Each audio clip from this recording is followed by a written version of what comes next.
reading of spooky stories. I have prepared 7 of them. Some are short, some are a tad bit longer, but none are like incredibly long. I wanted them to be kind of shorter and fast paced. That way we could get through quite a few and see a few different types of stories. So I got a little bit of purple Halloween ambiance lighting. I thought that would be kind of fun to kind of include for our spooky video. And yeah, I think we should just hop right on in and get to it. The fun part.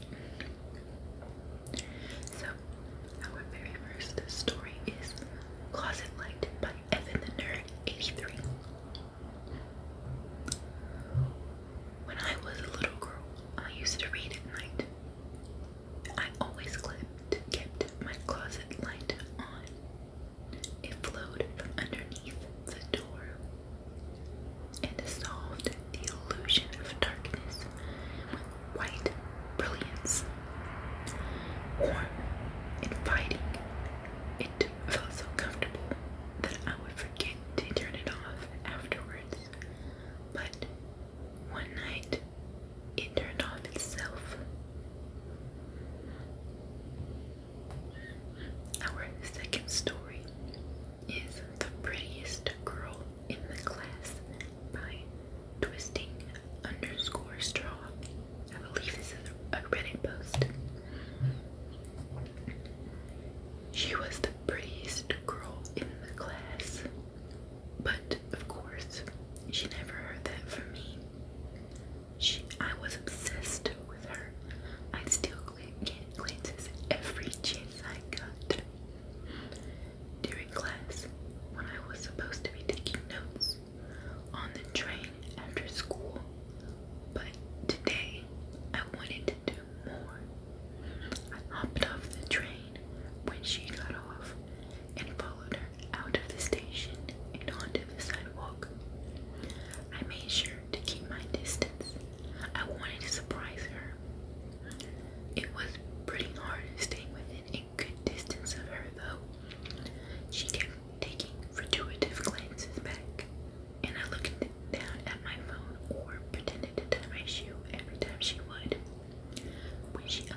crucifix in front of her face and began the recitation.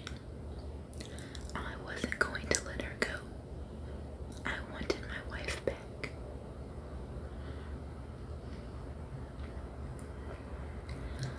Next, I have I think this is one of my favorite two sentence horror stories. There's someone under the bed.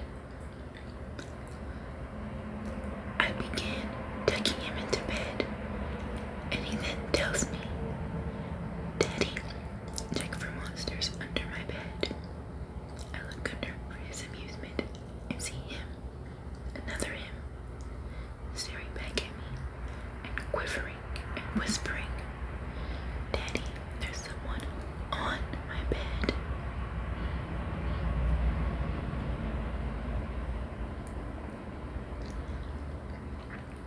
Our next story is Yes.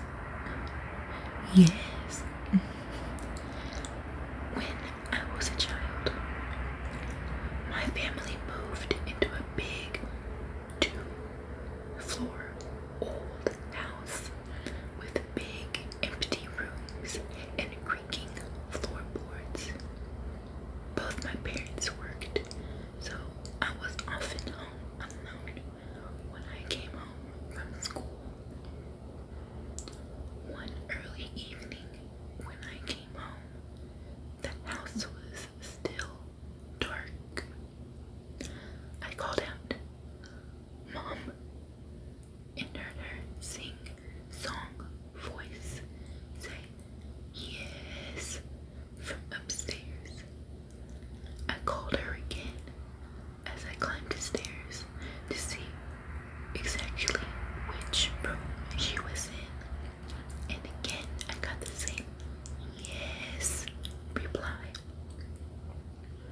We were decorating at the time, and I didn't know my way around the maze of rooms yet, but she was definitely in one of the far ones,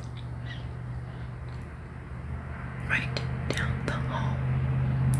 I felt fairly uneasy, but I figured that was only natural. So I rushed forward to see my mom, knowing that her presence would calm my fears, as a mother's presence always does.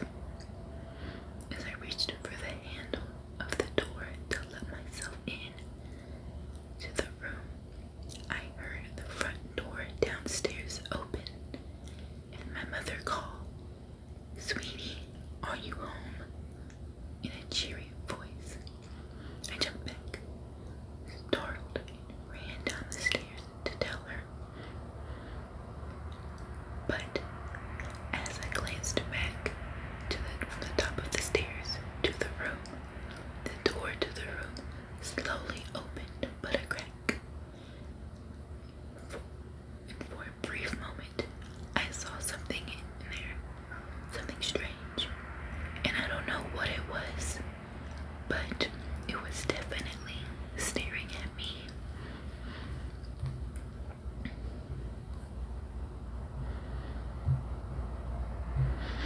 Alright. Our next